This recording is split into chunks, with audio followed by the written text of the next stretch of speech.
Sexta-feira. O sol era escaldante. É sexta-feira. O condenado caminha lentamente. Seu corpo está maltratado.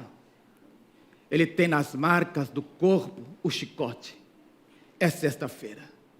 Ele carrega o madeiro e o madeiro encosta em suas feridas. O sol faz com que sua pele comece a suar. Ele está subindo. É sexta-feira. No entanto, quando ele chega até o lugar da sua condenação, ele sabe que está ali não porque era um criminoso, mas porque ele estava levando sobre si as nossas maldades. Ele é crucificado, ele é colocado entre o céu e a terra. Ao seu lado, 2 criminosos, 2 salteadores. 9 horas da manhã, o sol já está dando a sua luz. Vai chegando o meio-dia, aqueles homens estão cansados. Jesus, no meio, no centro, é o que mais sofreu. Ele havia sido torturado toda uma noite, havia sido açoitado, cuspido, maltratado, espancado com varas, havia sofrido 2 quarentenas de açoite, menos 1, 39 vezes açoitado, depois uma segunda vez, mais 39 chibatadas. Seu corpo, se não fora o corpo de um carpinteiro, teria sucumbido, mas ele levou a cruz por nós. Seu corpo sente cãibras, ele sente todo o corpo entorpecido. Querem dar a ele vinagre, como um lenitivo, como um anestésico, mas ele não aceita, ele quer sentir toda a dor. É necessário que ele sofra toda a dor por nós. Ele está no Calvário, ele está na cruz do meio. Chega meio-dia, o sol que estava a pino, de repente começa a escurecer. O sol não dá a sua luz, e ao meio-dia, de repente, se torna noite, há um eclipse solar. O que acontece ali é algo tão sobrenatural, é como se a terra inteira, se todo o universo estivesse entendendo o que estava acontecendo com aquele condenado por nossas maldições. Ele está ali, entre o céu e a terra, e de repente o dia continua, seu corpo está esgotado, ele respira mal, ele não pode respirar, toma algumas golfadas de ar, o calor é intenso, embora não haja sol. Até que quando chegam 3 horas da tarde, ele não suporta mais e ele grita: Pai, nas tuas mãos entrego o meu espírito, está consumado. Ele pende a cabeça, e de repente ele expira, e ao expirar, ele está morto. São 3 horas da tarde, foram 6 horas de dor, de agonia, de sofrimento intenso e uma cruz. Mas ele não é o único que está na cruz. Há outros que também estão ali e que estão vivos e que vão continuar talvez por mais horas naquele lugar, naquela cruz, se não fosse preparação para o sábado. Se não fosse uma sexta-feira, aqueles homens estariam ali talvez por 18 horas, estariam ali sofrendo a agonia até que não suportassem mais. Estes homens criminosos estariam sofrendo pendurados, ninguém poderia retirá-los dali. Certamente havia familiares, pessoas que ficavam talvez com piedade, mas não podiam tocar porque eles eram criminosos, eram contra a lei romana, não podiam ser retirados da cruz. Seu destino final era ser comido, suas carnes seriam comidas pelas aves do céu, abutres e corvos beliscariam seus corpos, eles estavam nus. Não era como você vê nas gravuras modernas. Eles estavam nus, suas vergonhas estavam expostas. Eles estavam totalmente inertes em uma cruz, vulneráveis, envergonhados. Mas ali, Jesus já estava morto. Era a preparação do sábado, sexta-feira. Todos tinham pressa, porque os judeus deveriam descansar e não podiam fazer nenhum trabalho. O que acontece é que os soldados romanos têm que garantir que aqueles condenados estão mortos. Então eles tomam uma ferramenta de trabalho, um martelo, e dão com um golpe muito forte nos joelhos daquele primeiro criminoso. Ele pende e morre asfixiado. Morre por não poder suportar a dor e não poder respirar. Eles fazem isso também com o outro.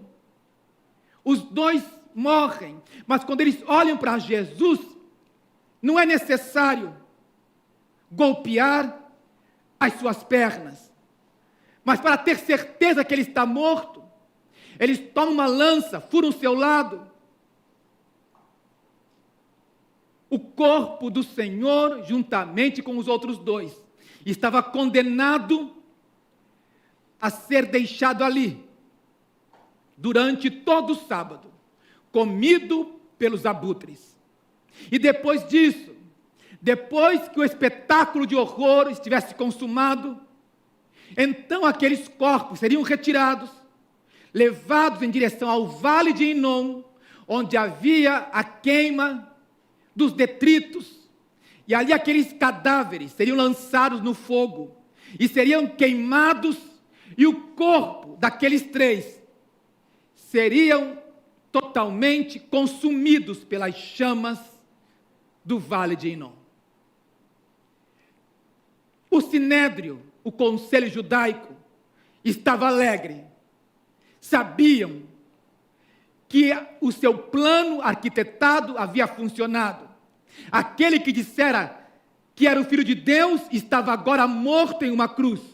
Agora faltava a conclusão, ver o seu corpo consumido pelas chamas do Guerrena.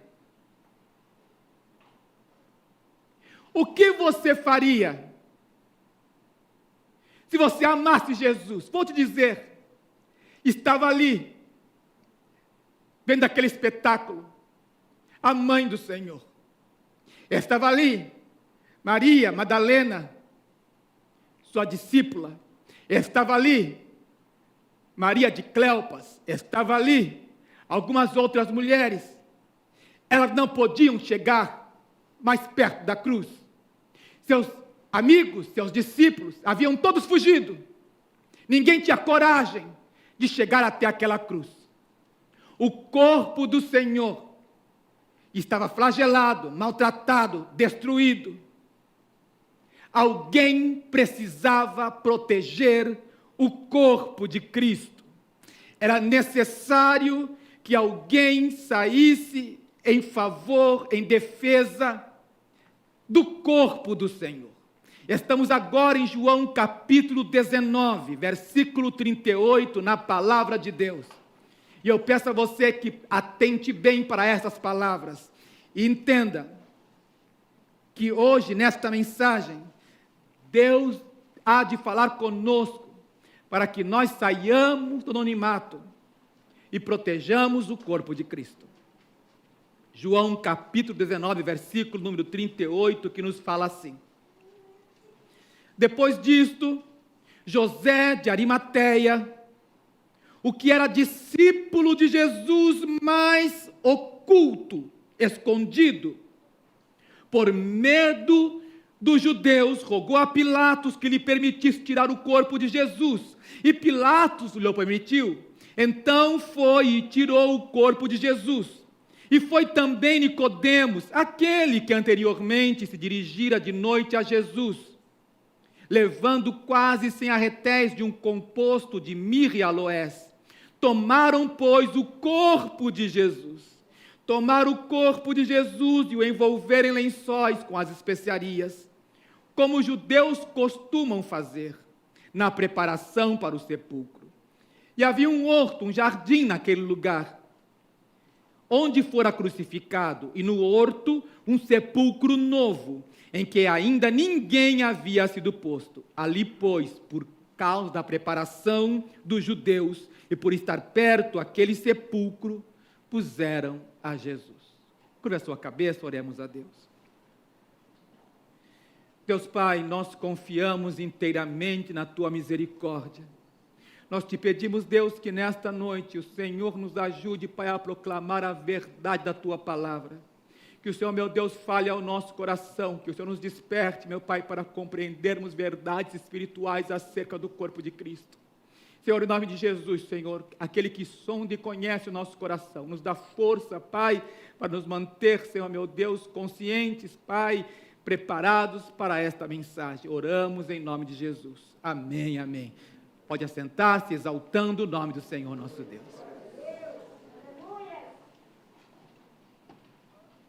Os 3 corpos estão ainda no madeiro. Estão pendurados entre o céu e a terra. 2 homens.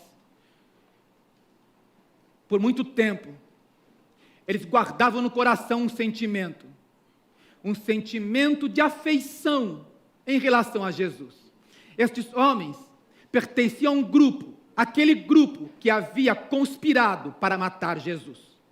Estes homens, diferentes dos demais, tinham uma atração pelas palavras de Jesus. Estes homens sentiam e percebiam que havia verdade nas palavras de Jesus. Eles sabiam que Jesus era diferente, era singular, era único na sua maneira de proclamar o Evangelho. Então aqueles 2 homens, no meio do sinédrio, sabendo que Jesus estava crucificado e morto no madeiro, resolveram tomar uma posição. E eu quero já começar essa mensagem dizendo a você que se você não tomar uma posição diante do corpo de Cristo, você estará para sempre condenado a uma culpa que jamais sairá do seu coração. Se você não entender que você não pode simplesmente desdenhar ou ignorar ou desprezar o corpo de Cristo pendurado no madeiro, se você entender que você tem que tomar uma atitude, você pode estar enganado se não tomar esta atitude. A atitude que José de Arimateia e Nicodemos tomaram. Vamos ver aquilo que estes homens, por muito tempo, por 3 anos, ficaram tocados pelas palavras do Senhor. Aqueles 2 homens sabiam que Jesus era diferente, mas eles cometeram alguns erros. E o primeiro erro que José de Arimateia comete é o erro de apenas crer. Não basta apenas crer. Ele cria que Jesus Cristo era diferente. Lá em João 12, 42, você vai perceber o seguinte. Você vai perceber que, apesar de tudo, muitos dos principais creram em Jesus, creram nele, mas não o confessavam por causa dos fariseus, para não serem expulsos da sinagoga. José de Arimateia e Nicodemos tinham receio de serem aliados de Jesus, confessarem a fé e de repente serem expulsos, serem desprezados. Eles tinham notoriedade, não eram quaisquer pessoas. Você vai perceber, por exemplo, se você vai comigo em Marcos capítulo 15, versículo 43, você vai perceber que este José de Arimateia era um senador, era uma pessoa pública, um político e religioso, um senador honrado. E era alguém que esperava o reino de Deus.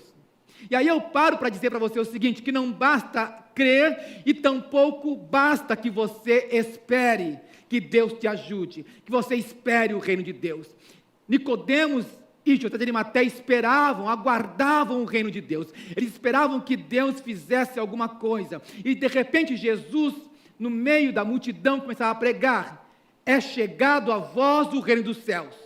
Ele começou a dizer: está entre vós o reino de Deus está entre vós. E ao ouvir essas palavras, Arimateia, o José, juntamente com Nicodemos, começaram a ser tocados por essas palavras. Mas não basta crer, não basta esperar.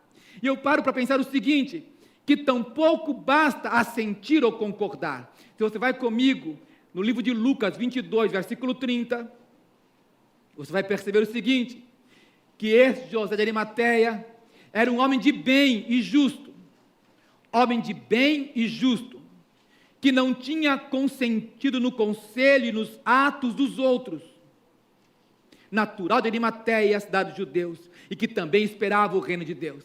Ele não consentiu no conselho dos outros, não consentiu em seus atos, mas há uma expressão entre nós, que diz que aquele que cala, consente.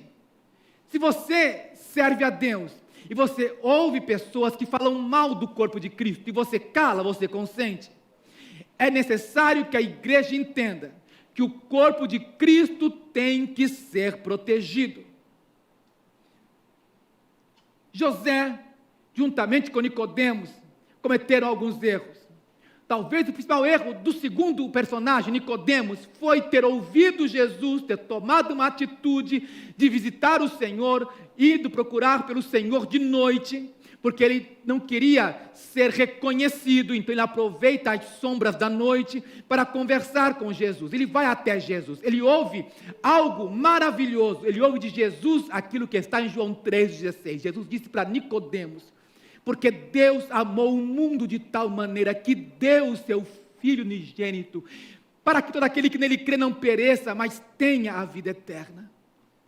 Jesus se revelou a Nicodemos. No entanto, Nicodemos ouviu as palavras do mestre, sabia que tinha que nascer de novo, mas ele preferiu permanecer nas sombras, permanecer na dúvida. Ele simplesmente tinha a possibilidade, 3 anos antes, de seguir Jesus, mas era um preço muito alto. Tem pessoas que avaliam o preço das coisas, de repente ter que deixar a sua alta posição, perder o seu emprego, era um preço que Nicodemos não estava disposto a pagar, o preço social era muito alto.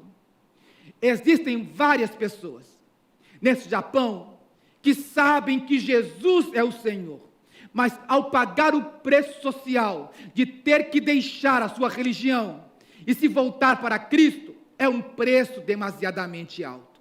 Há muita gente que avalia e de repente sabe que vai correr risco e adia e simplesmente não toma a maior decisão de sua vida. Nicodemos avaliou e pensou, sei que sou mestre em Israel, a minha profissão me inibe, me tolhe, me faz retardar a maior decisão da minha vida.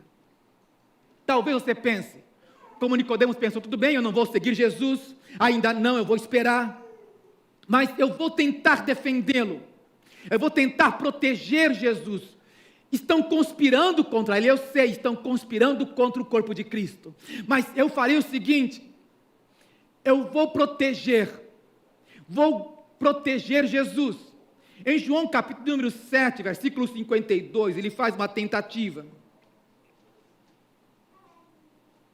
Em João 7, versículo 50, um pouco antes, Nicodemos, que era um deles, o que de noite fora ter com Jesus, disse-lhes, porventura condena a nossa lei um homem sem primeiro ouvi-lo e ter conhecimento do que ele faz? Nicodemos tentou defender Jesus, mas o Sinédrio começou a responder e dizendo, és tu também Galileu? Examine e verás que da Galileia nenhum profeta surgiu. Ele é Galileu, ele não é profeta. Mas Nicodemos sabia que o Senhor não era apenas um profeta, havia possibilidade. No coração de Nicodemos ele sabia, este é aquele que disse ser o Filho de Deus. Nicodemos, no entanto, tentando defender, ele sabe que Jesus é o Filho de Deus, mas ele não consegue Não basta defender, não basta visitar, não basta vir à igreja, ouvir Jesus, não basta apenas ouvir a mensagem. É necessário que você tome uma posição em relação àquilo que você fará acerca do corpo de Cristo. Aleluia. Aqueles 2 homens adiaram por 3 anos, tempo demasiadamente longo. Agora que o Senhor está morto, agora que Ele está pendurado na cruz, eles assistiram de longe o espetáculo de horror, enquanto seus colegas riam, ridicularizavam o Senhor. Se tu és o Cristo, desce agora dessa cruz. Tu disseste que eras o Filho de Deus, desce agora. Nicodemos estava ali entre eles, sem graça, triste. Arimateia, o José, igualmente. Nenhum dos dois tem coragem de se posicionar.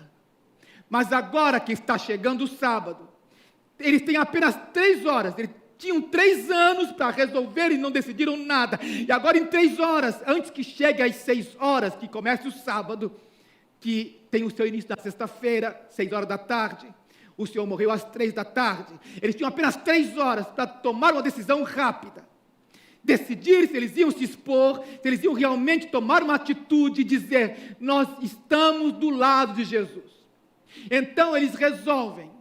Eles vão até o governador Pilatos. Lembre-se, eles eram senadores. Lembre-se, eles eram pessoas de alta estirpe. Eles eram os principais príncipes do seu povo, gente respeitada. Eles tinham acesso ao palácio do governador Pilatos. Eles vão até Pilatos e ousadamente, com muita coragem, Arimateia olha para Pilatos e diz, nós queremos, suplicamos, rogamos ao governador que nos entregue o corpo de Jesus.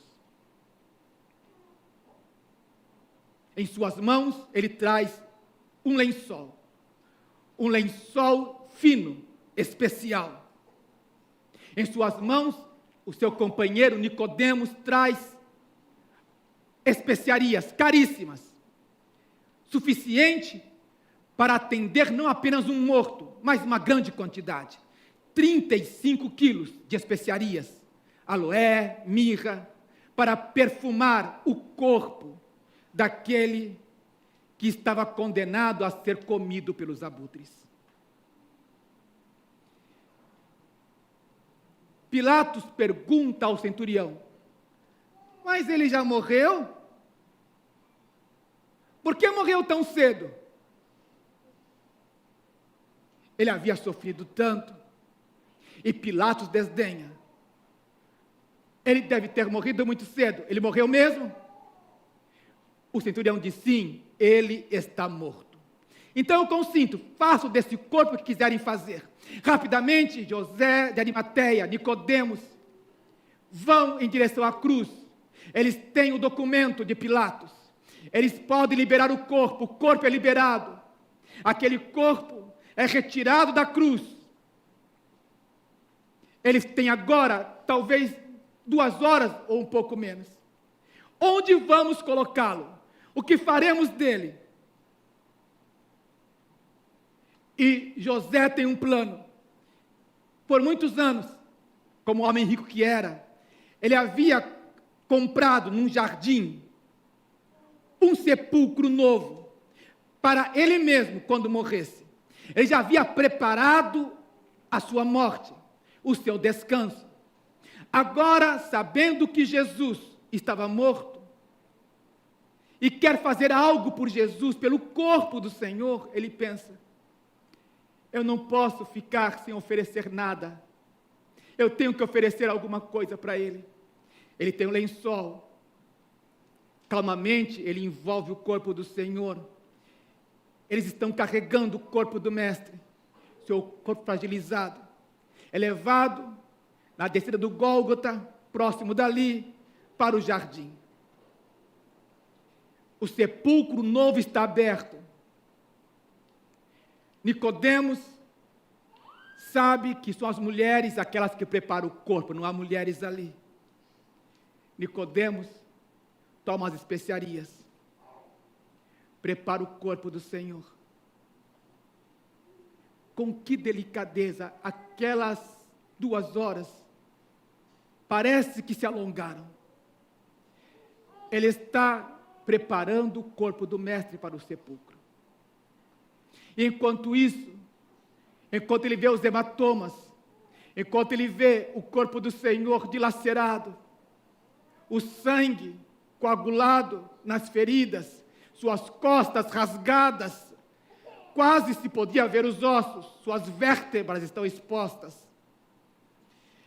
Com muita delicadeza, Arimateia fica pensando, não há como não pensar.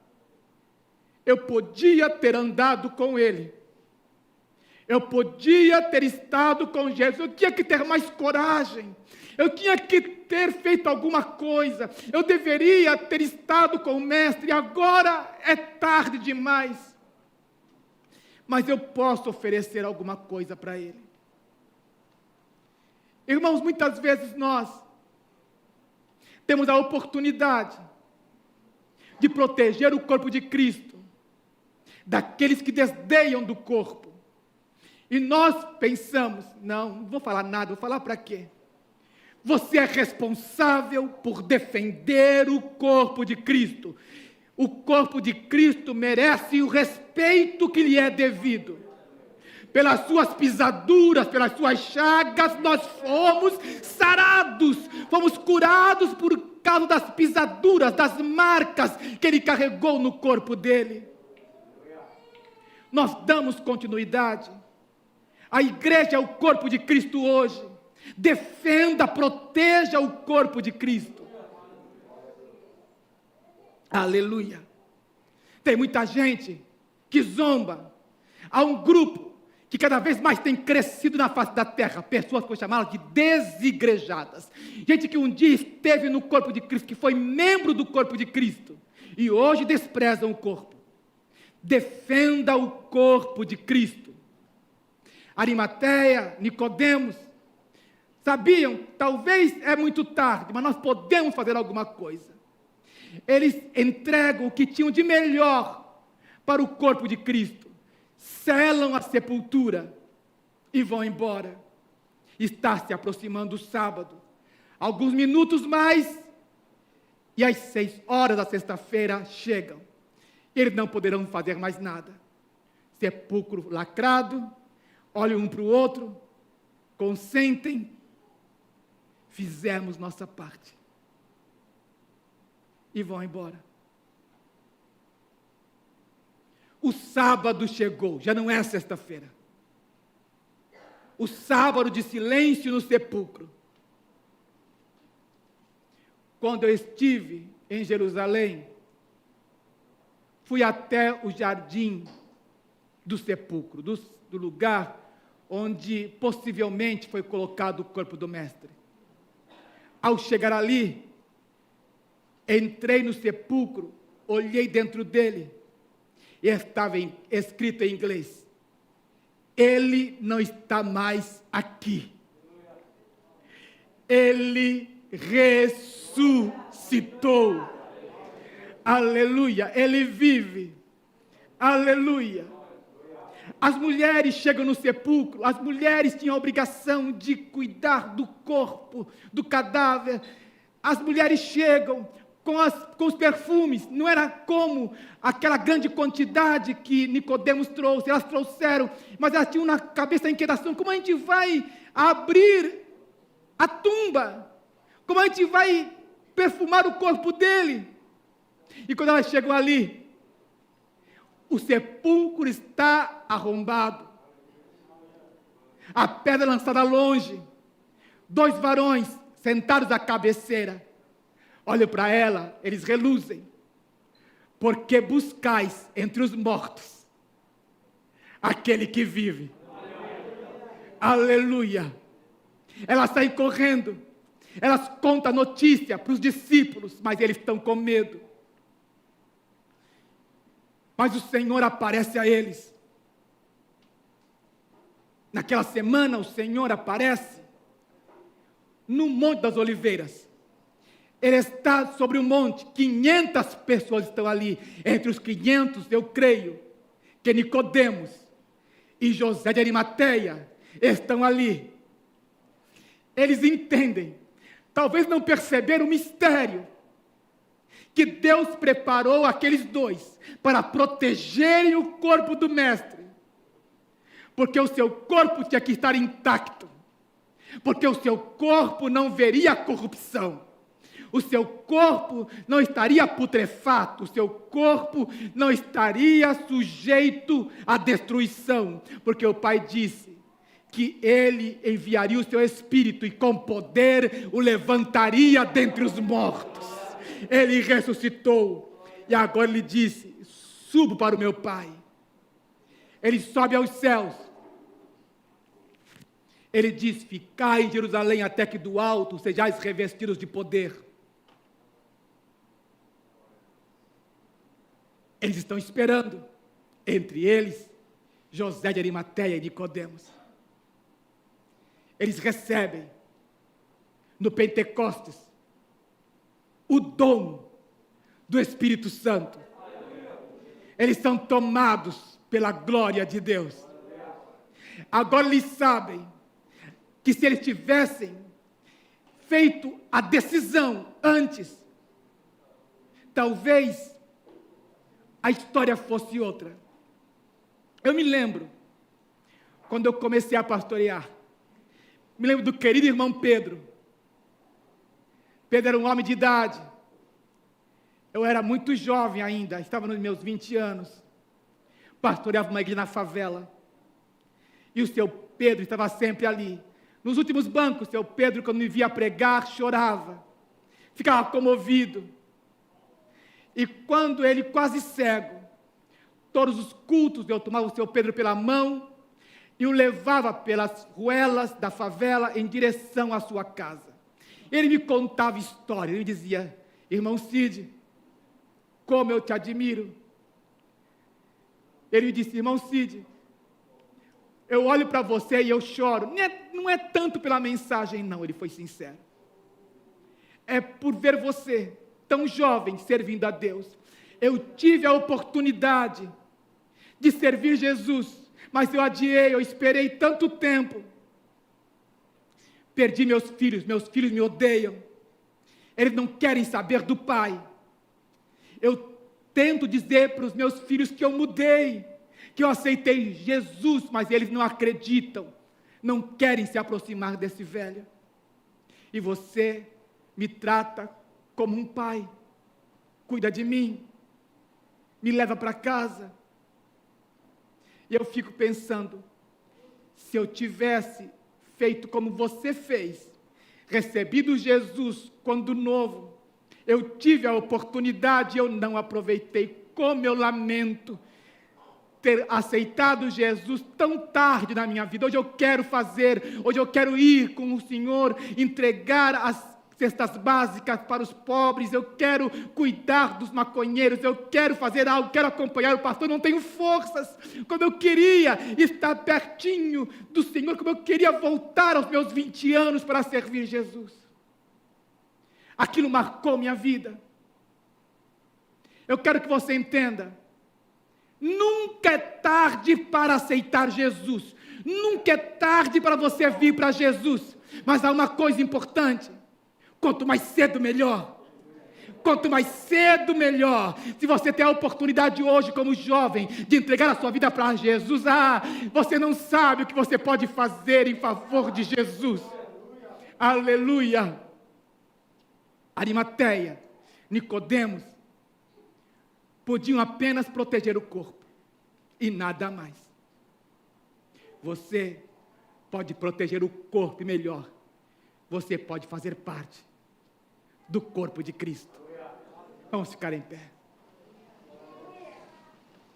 Louvado seja o nome do Senhor. Exaltado seja o nome de Jesus. Glórias a Deus. Aleluia. Aleluia. O que você tem para oferecer para Jesus? O que você pode oferecer para o corpo de Cristo?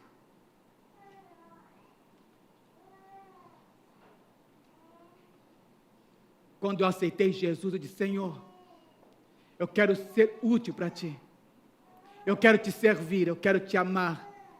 Quero entregar os melhores anos da minha vida ao teu serviço. Nunca me arrependi. Jamais me arrependerei da alegria de poder servir Jesus. Eu faço um convite aqui aos jovens e adolescentes desta igreja que estão dispostos a servir e amar Jesus, que querem, como Nicodemos ou como Arimateia, atender ao apelo do coração do Senhor, mas não esperar tão tarde, não. Aproveitar agora a oportunidade que vocês têm de receber Jesus e servir a Jesus. Quantos querem servir a Jesus? Quantos realmente querem entregar a sua vida ao serviço do corpo de Cristo? Dê um passo à frente. Eu quero orar por você. Aleluia. Louvado seja o nome do Senhor. Glórias a Deus. Aleluia. Glórias a Deus. Nunca é tarde para entregar a sua vida a Jesus. Nunca é tarde para servir a Jesus. Glórias a Deus. Não temos muito tempo, farei uma oração muito simples. Eu disse que não basta crer, é necessário tomar atitudes. E a primeira atitude que Deus nos pede é arrependimento. Ele nos pede mais. Ele nos pede que nós o sirvamos, que nós trabalhemos para Ele em defesa do corpo de Cristo. Hoje nós estaremos orando. Feche os seus olhos, curva a sua cabeça. E diga para o Senhor, com as tuas palavras, do teu jeito: Senhor, estou entregando para Ti a minha vida, meus talentos, meus dons. Estou entregando para o Senhor tudo o que tenho, tudo o que sou. Entregue-se ao Senhor. Deus, nós oramos em nome de Jesus. Pai, nós colocamos em Tuas mãos as nossas vidas. Senhor, como o corpo de Cristo, Senhor, nós queremos ser as Tuas mãos, queremos ser os Teus pés, queremos ser, Senhor meu Deus, úteis para o Teu reino. Pai, olha essa juventude, Senhor, olha, meu Deus, jovens, adolescentes que estão diante do altar, que estão clamando, dizendo ao Senhor: Senhor, usa a minha vida, usa o meu ser. Eu rogo, meu Deus, que o Senhor ouça a oração de cada um deles. Pai, em nome de Jesus, abençoa-os, Deus. Recebe-os da Tua presença, Pai, e torna-os úteis para a Tua glória. Nós louvamos o Teu nome, Deus. Nós Te engrandecemos, damos-Te a glória e a honra para todos sempre, meu Deus. Em nome de Jesus, nós Te louvamos e Te adoramos.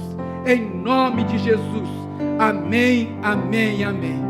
Lembre-se, você agora é parte do corpo de Cristo. Defenda, proteja o corpo de Cristo. Que o Senhor nos abençoe em nome de Jesus. Podemos voltar aos nossos lugares.